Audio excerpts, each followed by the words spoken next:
the car. That's kind of Scott. But Scott had an amazing ability to be an enterprising young man.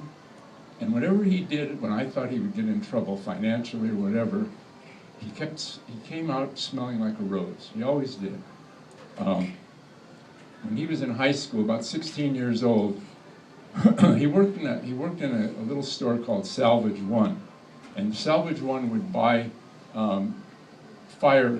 When a company had a fire and they totaled the company, Salvage One would buy these products. So Scott told me one night, he says, "Dad, I can buy these VHSs for $100. I can get a whole big box of them, take them to the swap meet, and I could probably make $700-800 selling them."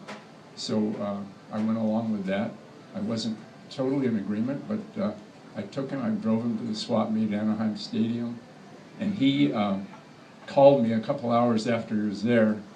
He says, "This isn't going real fast, but I've sold a couple, but he says, but I'm tenacious, I'm going to stay there, and I'll be there till I make my $700 or $800.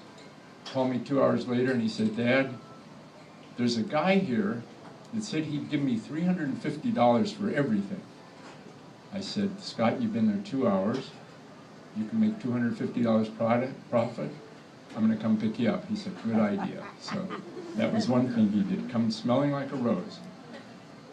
He worked at Knott's Berry Farm in Southern California. Called me one day, he says, "Dad, I can buy a pinball machine called Hercules."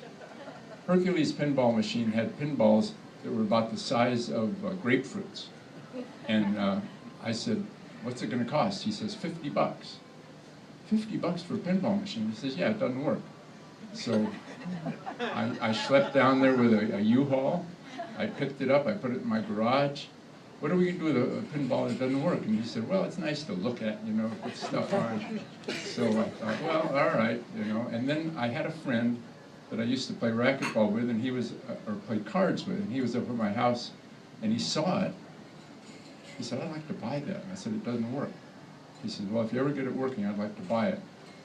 And one of my neighbors was a aerospace engineer, and he came over and looked at it. He said he loved pinball machines. And those pinball machines have 1,000,000 wires and cords and all that. 10 minutes he had it fixed. I called my friend, $350. Scott made another $300. So he just was amazing. One night when he was here in Vegas, and I would come out every once in a while on the weekends, and we were going to see David Copperfield.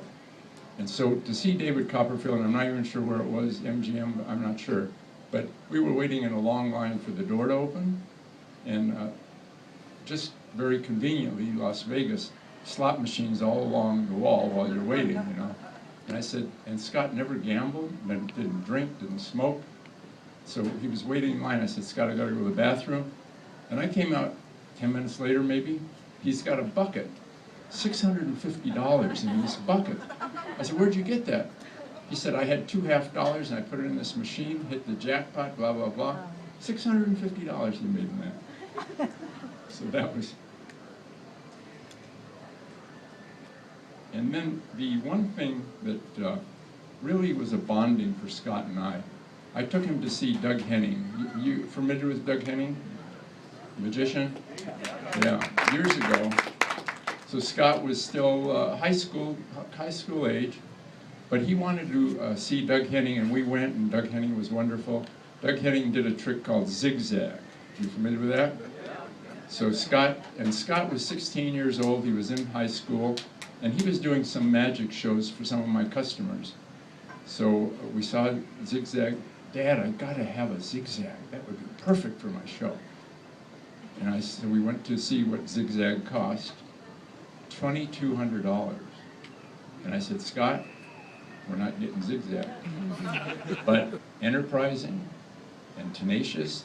He came to me a couple of days later with a penny saver. Do you know what the penny saver is? Kind of a magazine that people add things. Magician selling zigzag, $150. What the heck could $150? And we went to the magician's house. I think this magician's house was very similar to Scott's trunk. It just had crap all over the place. And so we went out in the backyard, and here's a piece of zigzag, and a piece over here, and a piece over here. And the magician said, $150, and I'll show you how to put it together. And I thought, well, you know, that might be an idea. So we took all these pieces. The magician gave me an idea how to put it together. The hinges on it were all rusty. But every Saturday, Scott and I were in the garage with that zigzag, and we got it together, we painted it. It had paint on it previously, but we painted over it. We put new hinges on it. And he had a magic show, and he had a car at that time that had a hatchback. So the zigzag couldn't compress, but he could put it in the car to do his magic show. And he had a magic show for $50, but if they wanted zigzag, it was $75. So he was enterprising. I think about him every single day. I miss him so much. And I just know that, well, I have a lot of memories. Watching this screen when I came in was very emotional to me.